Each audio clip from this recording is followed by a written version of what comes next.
दोस्तों नमस्कार। ये यूपी यूएमएस का लगभग 8 वीडियो मैंने डाल दिया है और प्लेलिस्ट में है, उसको आप लोग देख देख सकते हैं। ये मैं नवा पार्ट अभी अपलोड करूँगा। तो एम्स सीआरई एमएसएसओ का जो पेपर हुआ था 18 दिसंबर 2023 को, और 10 दिसंबर 2023 को जो ESIC social work social guide का पेपर हुआ था, उसमें जो मेमोरी बेस्ड मुझे जितने याद थे और लोगों ने जितने रिप्लाई किए, तो उस पे उसके बिहाफ पे मैंने ये क्वेश्चन का वो तैयार किया है, एक बंच है। तो इसको डिस्कस करूँगा। कुछ चीज़ें रिपीट होंगी क्योंकि आगे हमने पेपर में डिस्कस किया हुआ है, वही क्वेश्चंस आए हुए थे तो हमने इसको डाले हुए हैं। तो जिसका रिवीजन हो जाएगा, और कुछ लोग अगर जिनको लगेगा तो वो स्किप कर सकते हैं जो चीज़ें उन्होंने पढ़ी है। तो एक चीज़ आया था ट्रांसपेरेंस। ट्रांसपेरेंस अभी हमने कल ही डिस्कस किया था कि ट्रांसपेरेंस जब एक क्लाइंट जो है इमोशनली कनेक्ट होने लग जाता है अपने थेरेपिस्ट से या अपने काउंसलर से, तो उसको ट्रांसपेरेंस बोलते हैं। उसकी जस्ट अपोजिट काउंटर ट्रांसफरेंस होता है। काउंटर ट्रांसफरेंस में जब इमोशनल कनेक्शन हो जाता है थेरेपिस्ट का या काउंसलर का अपने क्लाइंट के प्रति। तो सिंपल सी बात ये है, और बाकी आप लोग डिटेल में पढ़ लेना। एम्पैथी एम्पैथी जब आप अपने इमोशंस को कनेक्ट करते हैं दूसरे के प्रति, मतलब कि आप उसके जगह पे रह के सोचते हैं। Put your legs in another shoes.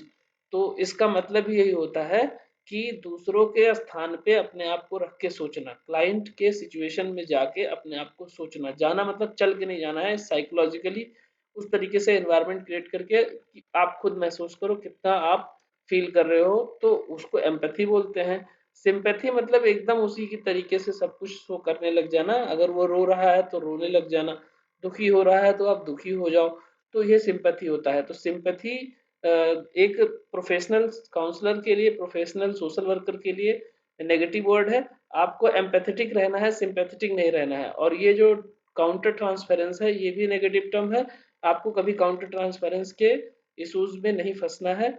आपको एक प्रोफेशनल रिलेशन रखना है। आप उसके साथ कोई सोशल रिलेशन नहीं बिल्ड करोगे, आप प्रोफेशनल रिलेशन बिल्ड करोगे। उसके बाद में कुछ क्वेश्चन आए थे कि कौन सा टेस्ट यूज होता है इंटेलिजेंस के लिए। तो एक वेसलर टेस्ट है, वेसलर एडल्ट इंटेलिजेंस स्केल, जिसको वाइस बोलते हैं, WAIS। ये 16 साल से लेकर 90 साल के बच्चों के लिए, सॉरी बच्चे नहीं, 16 साल से 90 वर्ष तक के लोगों के लिए अप्लाई किया जाता है आईक्यू टेस्टिंग के लिए। उसके बाद में एक है Wechsler intelligence scale for children, WISC। ठीक है, ये भी 6 से 16 साल के बच्चों के लिए यूज होता है इंटेलिजेंस के लिए। उसके बाद में SFBT, जिसको बोलते हैं स्टैनफोर्ड बिनेट इंटेलिजेंस स्केल। ये भी एडल्टहुड, इन्फेंसी टू एडल्टहुड तक का जो है आईक्यू असेस करता है। उसके बाद में और भी है, रेवेंस प्रोग्रेसिव है, या Cattell culture fair intelligence test है। ये सब बहुत कम पूछा गया है, जो ज़्यादा पूछा गया वही हमने कवर किया है। इसके अलावा जो और ऑटिज्म को टेस्ट करने के लिए आयसा स्केल होता है, Indian scale for autism assessment.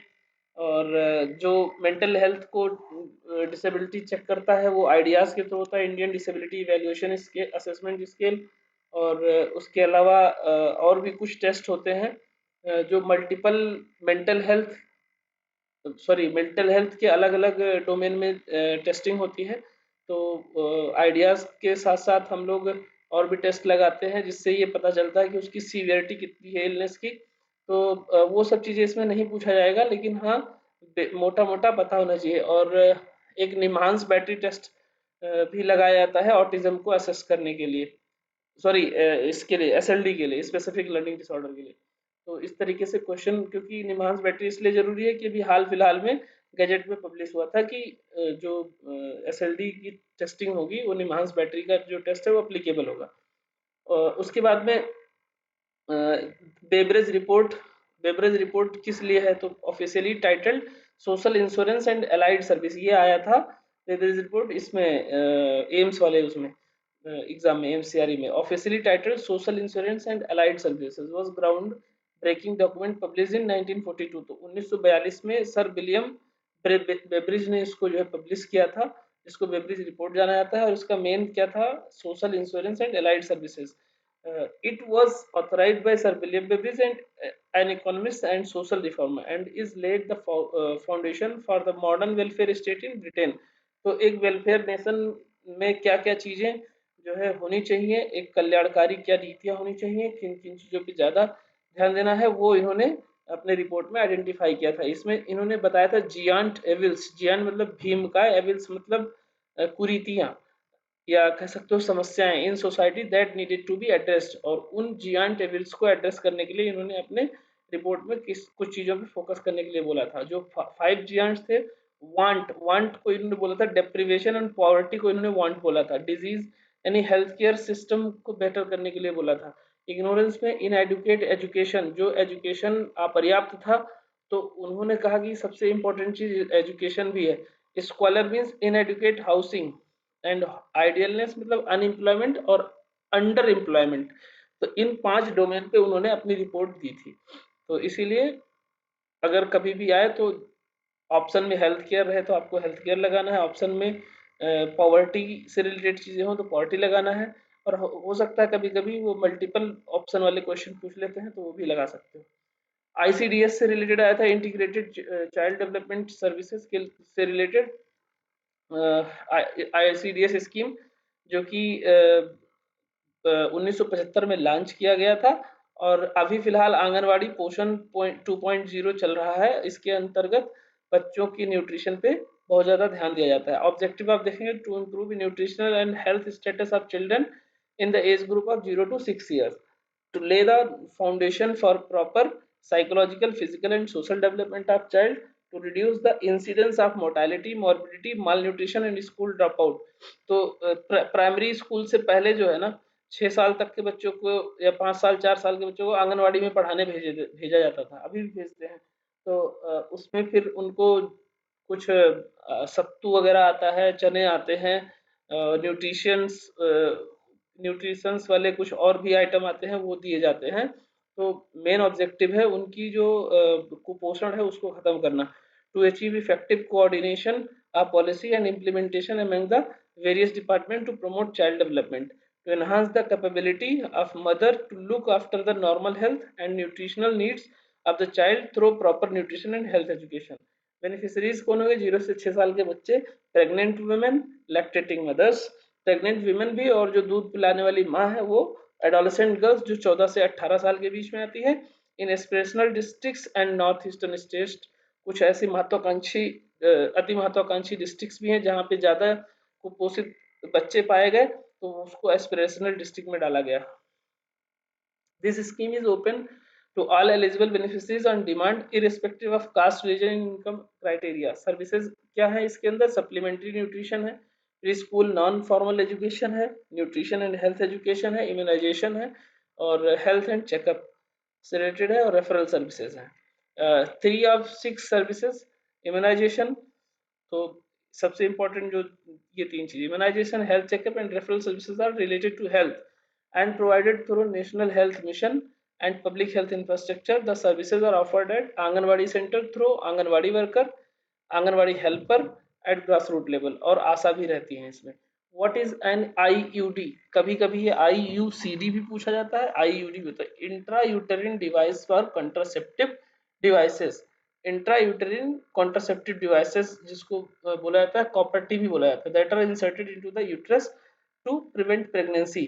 Pregnancy को प्रिवेंट करने के लिए देखिए इस तरीके से कॉपर होता है, और इसको सर्विक्स के थ्रू इंसर्ट कर दिया जाता है, जिससे जो है प्रेगनेंसी ना हो पाए, कंसीव।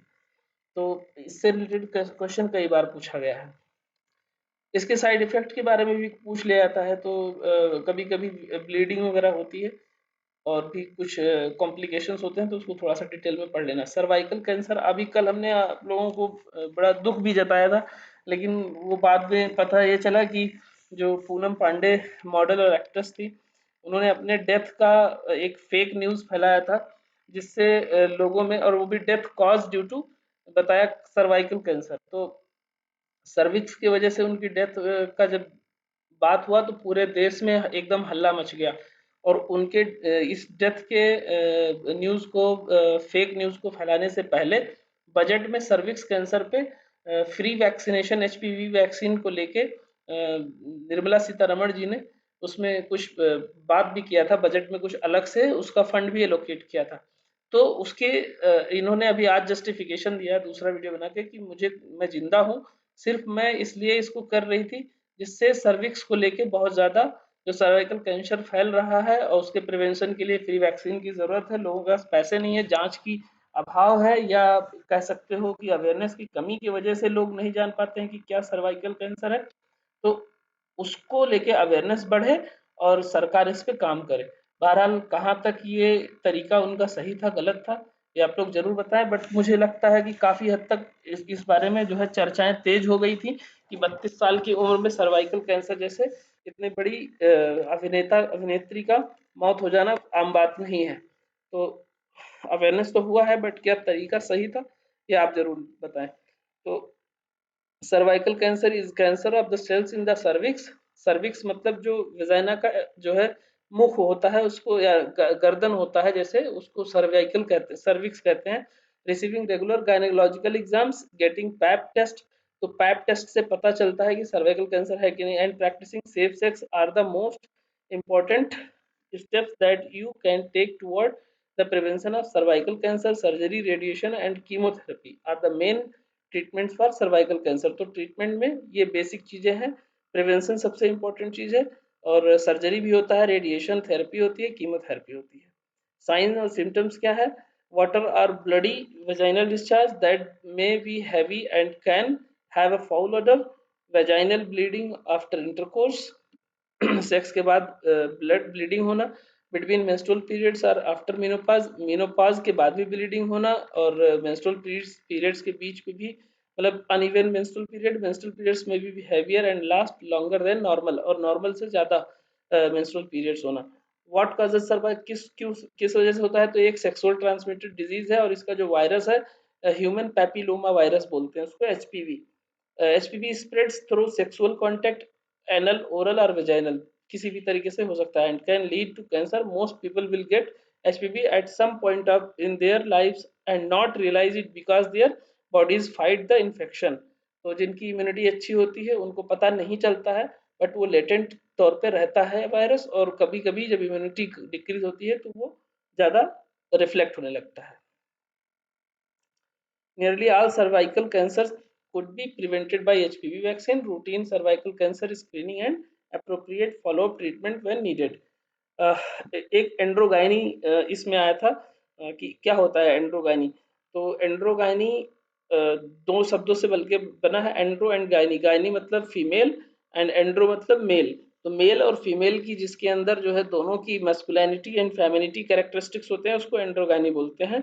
तो the combination of masculine and feminine characteristics within a single person achieved popularity within gender psychology in the 1970 and 1980 as part of trade-based model for conceptualizing gender that avoids prescriptive sex-specific values inherent in earlier studies। तो ये समझ में आ ही गया होगा। अब root word का, इस शब्द का रूट क्या है? तो अभी जो बताया, एंड्रो मतलब मैन और गाइनस मतलब विमेन। अब इससे आप लोग जो टाइप ऑफ मैरिज है वो भी समझ में आ जाएगा आपको। पॉलीएंड्री, मोनोगैमस, पॉलीगैमस, ऐसे जो होता है ना, तो पॉली जहाँ लग जाएगा, पॉली मतलब बहुत होता है, मोनो मतलब सिंगल होता है। ठीक है। तो जहाँ एंड्रो आ जाएगा वहाँ मैन हो जाएगा, जहाँ गाइनस आ जाएगा वहाँ विमेन हो जाएगा, ये चीज ध्यान रखना। 5 स्टेजेस ऑफ ग्रीफ पूछा गया था जिसको डाप्टा बोलते हैं। डाप्टा मतलब denial, anger, bargaining, depression, acceptance. ये स्टेज होता है जब किसी खास की मृत्यु होती है तो इंसान सबसे पहले नकारने लग जाता है कि ऐसा हो ही नहीं सकता है। और उसके बाद जब डिनायल के बाद फिर स्टेज आता है एंगर का, गुस्से का आता है, फिर वो बार्गेनिंग करता है कि ऐसा ना हो कि ऐसा हो जाता तो ठीक था। डेथ न होते होती सब कुछ भले ही खत्म हो जाता, जिंदा रहते हमारे सामने रहते, ये सब होता है। उसके बाद डिप्रेशन का फिर जाता है, और लास्ट में एक्सेप्टेंस का आता है। तो ये किसने दिया था? एलिजाबेथ कबलर रॉस ने दिया था 1969 में, और उनकी बुक थी ऑन डेथ एंड डाइंग। तो हमेशा याद रखना, ऑन डेथ एंड डाइंग किसकी बुक है? एलिजाबेथ कबलर रॉस की। और इन्होंने क्या दिया था? Stages of grief, 5 stages of grief किसने दिया? कबलर रॉस ने। Triple C full form in medical field. Triple C क्या है? What are the first C? First aid Cs. First aid, first C जो है वो है चेक, और दूसरा है कॉल, और तीसरा है केयर, तो ये फर्स्ट एड में याद रखना, चेक, कॉल, केयर। और what is CPR? CPR stand for cardio pulmonary resuscitation. It can help save life during cardiac arrest. जो दिल का दौरा आता है उस कंडीशन से, उस डेथ से बचाने के लिए सीपीआर दिया जाता है। चेस्ट कंप्रेशन रेट 100 से 120 पर मिनट, एक मिनट में 100 से 120 बार चेस्ट को कंप्रेस किया जाता है हार्ट अटैक से पेशेंट को बचाने के लिए। What is red cross society do? Red cross society क्या है? तो international red cross society, red Christian movement, is largest humanitarian network in the world. It is mission is to elevate human suffering, protect life and health, and uphold human dignity, especially during armed conflict and other emergencies. मतलब ये disaster में ज्यादातर काम करता है red cross society. What is IP in medication? जो दवाओं पे आईपी लिखा होता है क्या होता है? Intraperitoneal injection are a way to administer therapeutics and drugs through a peritoneal route body cavity.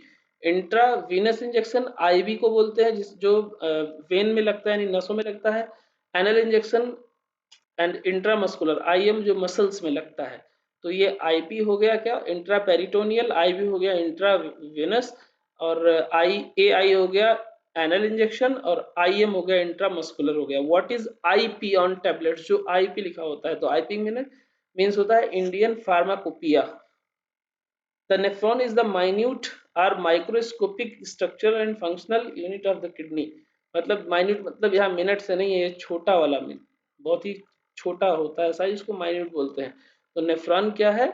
एक माइन्यूट और माइक्रोस्कोपिक स्ट्रक्चर फंक्शनल यूनिट है किडनी का। It is composed of renal corpuscle and renal tubule. अच्छा ये बताओ, vitamin D को kidney से related उसको क्या माना जाता है? एक बहुत ही इंपॉर्टेंट क्वेश्चन है जो कई बार पूछा गया है, तो आप लोग बताना। एटिनोलोल क्या है? Atenolol and other beta blockers are often prescribed as non addictive medication for anxiety. Anxiety के लिए ट्रीटमेंट के लिए दिया जाता है एटिनोलोल। जो प्रोपेनोलोल होता है उसी के क्लास का ड्रग है एटिनोलोल, और ये हाइपरटेंशन वाले पेशेंट में भी दिया जाता है। Beta blockers such as atenolol reduce the effective adrenaline epinephrine has on the heart. तो ये क्वेश्चन भी पूछा गया था कि एटेनोल किस लिए दिया जाता है, या हाइपरटेंशन में कौन सा दिया जाता है। The human development index HDI measures each country social and economical development bye focusing on the following 4 factors. 4 factors क्या क्या है? Mean years of schooling, expected years of schooling, life expectancy at birth, and gross national income per capita income. What does NTEP stand for? National Tuberculosis Elimination Program. What is the target for year NTP? About the NTP, तो ये हम देखेंगे। National Strategic Plan for TB Elimination was launched to achieve the largest target of ending by 2025। तो ये 2025 में TB को खत्म करने का एक टारगेट है। When RNTCP renamed as NTEP, तो ये 2020 में हुआ। The government of India launch the national TB programme in 1962। 1962 में anti national TB programme launch हुआ था। Directly observe treatment short course, DOTS का फुल फॉर्म है directly observe treatment short course. Programme programmatic management of drug resistant TB, PMDT को बोलते हैं। To achieve the ultimate goal of TB मुक्त Bharat, TB free India, WHO India is also preparing implementing project गतिमान। तो गतिमान नाम से प्रोजेक्ट जो हो टीबी मुक्त भारत के लिए है। कुछ फोबियाज हैं: एक्रोफोबिया, हाइट से डर; एगोराफोबिया, ओपन स्पेस से डर;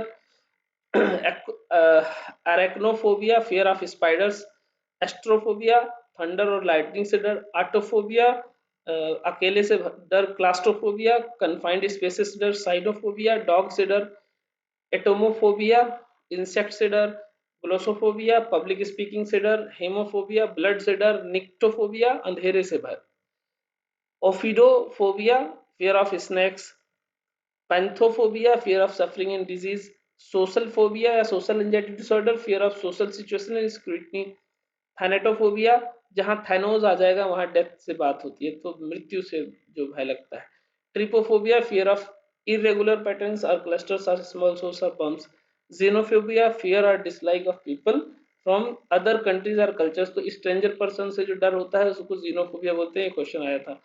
zoophobia, general fear of animals. Occupational disease किसको बोलते हैं? जो फैक्ट्रीज में, कुछ ऐसी फैक्ट्रीज या ऐसे प्लेस पे काम करने वाले लोगों में होती है, उसको जो है ऑक्यूपेशनल व्यावसायिक रोग बोलते हैं। तो asbestosis lung disease caused by inhaling asbestos fibers commonly associated with certain occupational setting like construction and shipbuilding। तो इसमें एस्बेस्टॉस निकलता है और उसके इनहेल से उनको सांस लेने में दिक्कत होती है। सिलिकोसिस, जहाँ से सिलिका निकलता है जिस भी इंडस्ट्री से, उसको सिलिकोसिस बोलते हैं। मेसोथेलियोमा, cancer of mesothelioma lining the lungs, abdomen hurt often linked to asbestos exposure।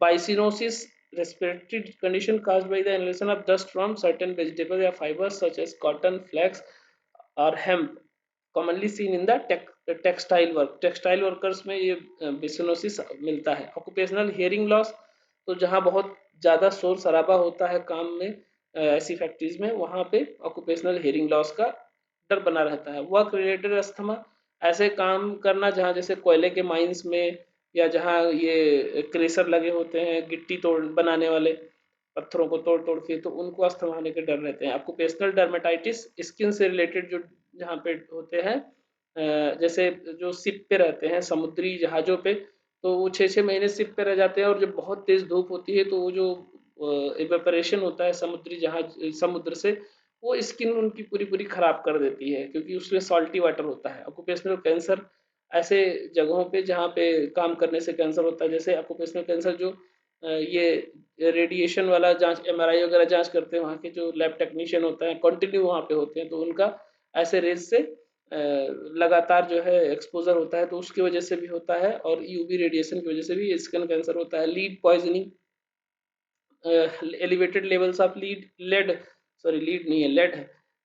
Lead जो ब्लड में जो है अगर आता है तो उसकी वजह से लेड पॉइजनिंग होता है। मर्करी पॉइजनिंग भी इसी तरीके से होता है। कोल वर्कर्स न्यूमोकोनाइसिस, जो ब्लैक लंग डिजीज होता है, वो जो कोयले के खान में काम करने वालों को होता है। Radiation sickness, illness resulting from exposure to ionising radiation often found in nuclear power plant में जो काम करते हैं उनमें रेडिएशन सिकनेस होता है। Vibration, white finger, hand arm vibration syndrome, circulatory and nerve problems in the fingers caused by the use of vibrating tools। जो vibrating tools use करते हैं उनमें ये प्रॉब्लम होने का डर रहता है। Septicemia or sepsis is the clinical name for blood poisoning by bacteria। It is the body's most extreme response to an infection। What is sex ratio in India 2023? तो अभी सेक्स रेशियो अब बहुत अच्छा हो गया, 1020 हो गया है, 1020 हो गई है महिलाओं की संख्या 1000 पुरुषों पर। As per the special bulletin on MMR released by the Registrar General of India (RGI), the maternal mortality rate of India has improved further by spectacular 6 points and now stands 97 पर लाख लाइव बर्थ। तो इतना ध्यान रखना, 1 लाख पे maternal mortality ratio मापा जाता है, क्योंकि ये क्वेश्चन बहुत बार पूछा जा चुका है।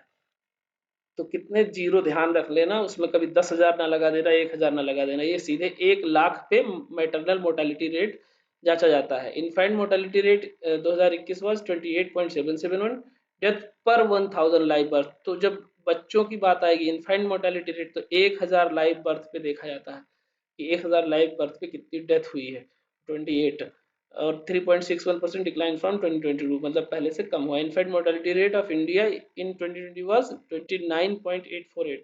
तो 1000 लाइव बर्थ पे इनफेंट मोर्टेलिटी रेट देखा जाता है। मैटरनल मोर्टेलिटी रेट 1 लाख पे।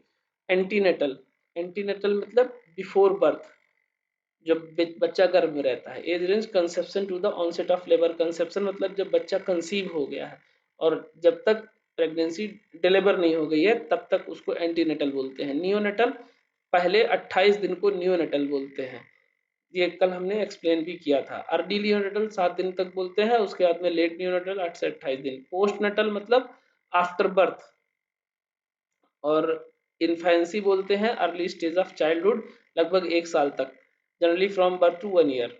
और चाइल्डहुड कब बोलते हैं? Stage of development following infancy.